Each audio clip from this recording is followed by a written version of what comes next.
Dalam nama Bapa dan Putra dan Roh Kudus. Amin. Allah yang berbelas kasih, sabda-Mu adalah terang dan pelita hidup kami. Bimbinglah kami oleh Roh Kudus-Mu. Amin. Shalom, Bapak, Ibu, dan saudara-saudari dalam Kristus Yesus. Salam sejahtera dan damai beserta Yesus Kristus. Marilah kita membaca, mendengarkan, dan merenungkan firman Allah.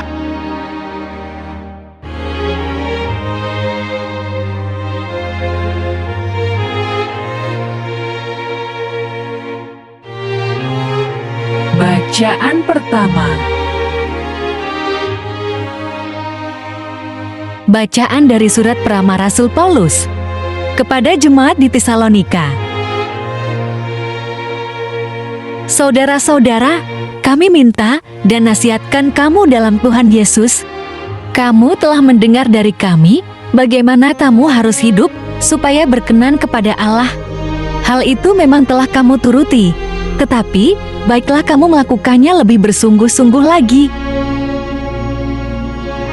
Kamu tahu juga petunjuk-petunjuk mana yang telah kami berikan kepadamu atas nama Tuhan Yesus. Karena inilah kehendak Allah, pengudusanmu, yaitu supaya kamu menjauhi percabulan.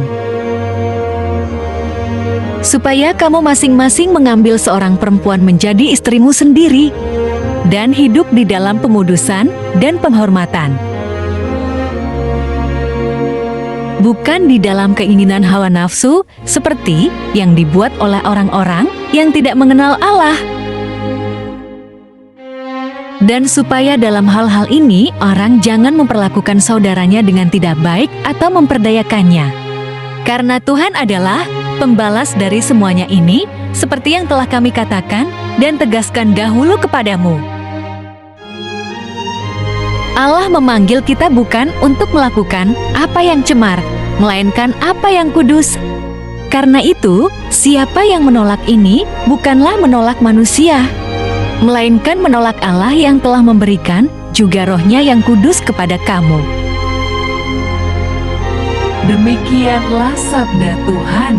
Syukur kepada Allah.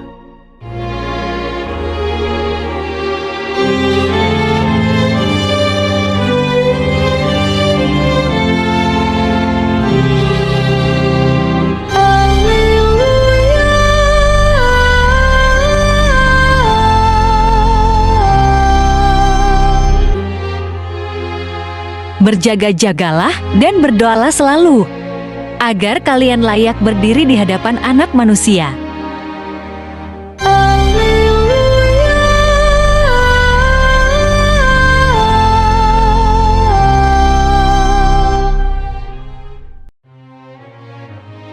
Tuhan bersamamu dan bersama rohmu.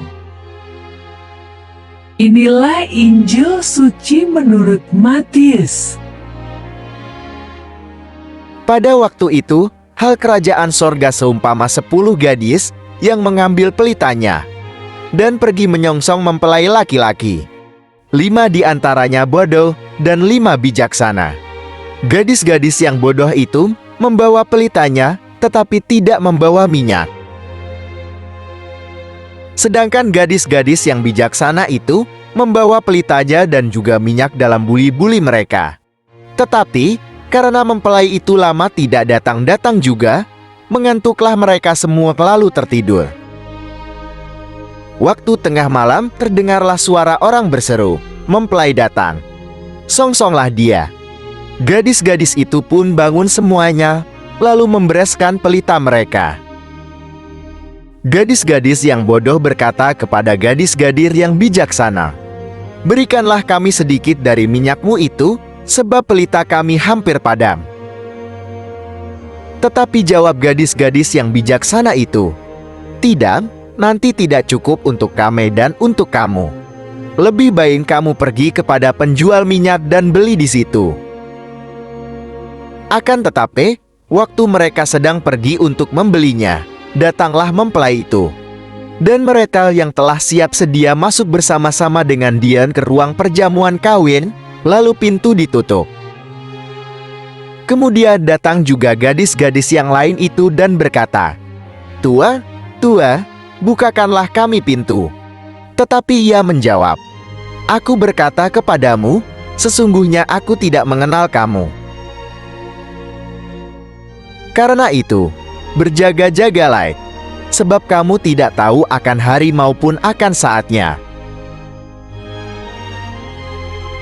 Demikianlah sabda Tuhan. Terpujilah Kristus. Renungan Injil. Pada waktu itu, hal kerajaan sorga seumpama 10 gadis yang mengambil pelitanya dan pergi menyongsong mempelai laki-laki. 5 di antaranya bodoh dan 5 bijaksana.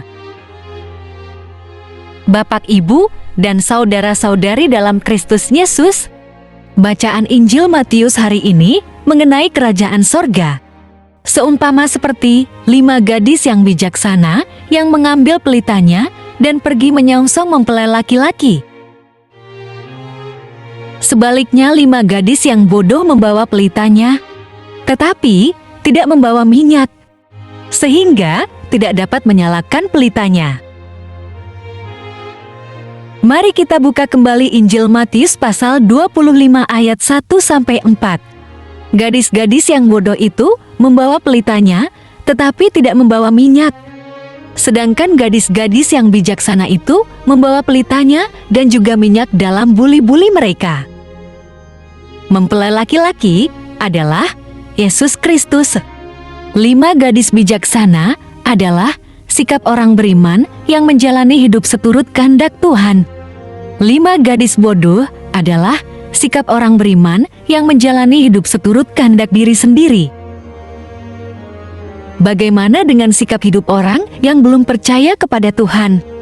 Apakah ia termasuk golongan 5 gadis yang bijaksana, ataukah termasuk golongan 5 gadis yang bodoh?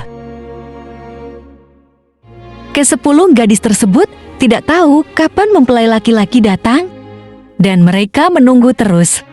Tetapi tak kunjung tiba sehingga mereka mengantuk. Hal ini hendak menggambarkan keadaan kita sebagai orang beriman menantikan kedatangan Yesus kedua kali ke dunia. Apa yang sedang kita lakukan? Apakah kita bersiap-siap seperti ke-5 gadis bijaksana, ataukah kita belum menyiapkan diri seperti 5 gadis bodoh? Garis bawahi kata, mengantuklah mereka semua lalu tertidur. Hendak menyatakan suatu keadaan di mana kita sedang disibukkan berbagai aktivitas hidup kita sehari-hari. Aktivitas apa saja yang kita lakukan akan mengalihkan perhatian kita menantikan sang mempelai laki-laki Yesus Kristus. Apakah sedang bekerja berbisnis, mengurus rumah dan anak, aktivitas apa saja yang melibatkan urusan sehari-hari? Termasuk orang yang sedang melamun, bengong gak karuan, pengangguran, dan sebagainya, biasanya mengalihkan perhatian kita kepada Tuhan. Sebab sedang fokus pada aktivitas tersebut. Selanjutnya, mari kita buka kembali Matius pasal 25 ayat 6-7. Waktu tengah malam, terdengarlah suara orang berseru, "Mempelai datang, songsonglah dia."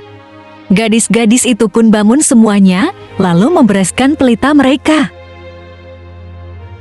Garis bawahi kata, waktu tengah malam. Hendak menyatakan suatu keadaan di mana kita sedang beristirahat. Setelah aktivitas sehari-hari selesai, atau pada saat kita beristirahat dari segala kesibukan, maka ada 2 pilihan di hadapan kita, yaitu mencari hiburan duniawi untuk jiwa kita atau mencari Tuhan untuk roh kita. Kebanyakan orang mencari hiburan jiwa. Ada yang nonton film video, ada yang nyanyi dan karaoke, dan lainnya. Tidak banyak orang mencari Tuhan. Berdoa, bersaat teduh dengan Tuhan, baca renungan per kitab suci, dan lainnya, ini hal sehari-hari yang kita lakukan. Bagaimana dengan hal paling krusial? Yaitu, mengenai persiapan menyambut kedatangan mempelai laki-laki, Yesus. Atau bagaimana keadaan diri kita pada saat Tuhan datang memanggil kita untuk meninggalkan dunia ini pada hari ini? Jangan sampai kita seperti 5 gadis bodoh yang tidak menyiapkan minyak yang cukup untuk pelitanya. Saudara-saudara, mari kita buka kembali Matius pasal 25 ayat 8-9. Gadis-gadis yang bodoh berkata kepada gadis-gadis yang bijaksana, "Berikanlah kami sedikit dari minyakmu itu, sebab pelita kami hampir padam." Tetapi jawab gadis-gadis yang bijaksana itu, "Tidak, nanti tidak cukup untuk kami dan untuk kamu. Lebih baik kamu pergi kepada penjual minyak dan beli di situ." Sayang sekali waktunya sudah terlambat untuk membeli minyak. Sebab mempelai laki-laki sudah tiba dan pesta perjamuan kawin segera dimulai. Setiap orang beriman pasti sudah tahu bahwa suatu hari akan datang waktunya dipanggil pulang meninggalkan dunia ini. Namun, sayangnya ada sebagian orang beriman kurang peduli atau bahkan menganggap sepi peringatan untuk waspada. Sewaktu-waktu, kita harus masuk ke dalam pesta perjamuan kawin dengan mempelai laki-laki sama dengan Yesus Kristus. Sebab, kita adalah mempelai perempuannya. Karena itu, berjaga-jagalah, sebab kamu tidak tahu akan hari maupun akan saatnya.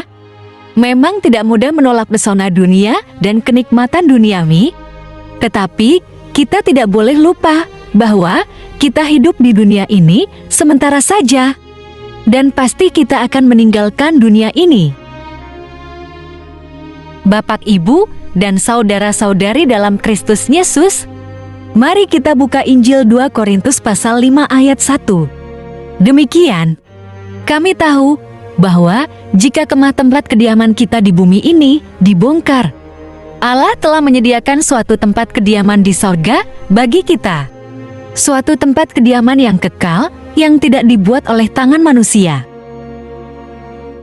Tetapi, mengapa masih banyak orang tidak peduli? Bahkan, ada yang tidak percaya bahwa rumah kita sesungguhnya adalah di sorgawi. Itu terlihat bagaimana orang terus disibukkan oleh perkara duniawi dan mengabaikan perkara surgawi meskipun usianya sudah lanjut. Tetapi, masih senang dengan hiburan dan kenikmatan duniawi.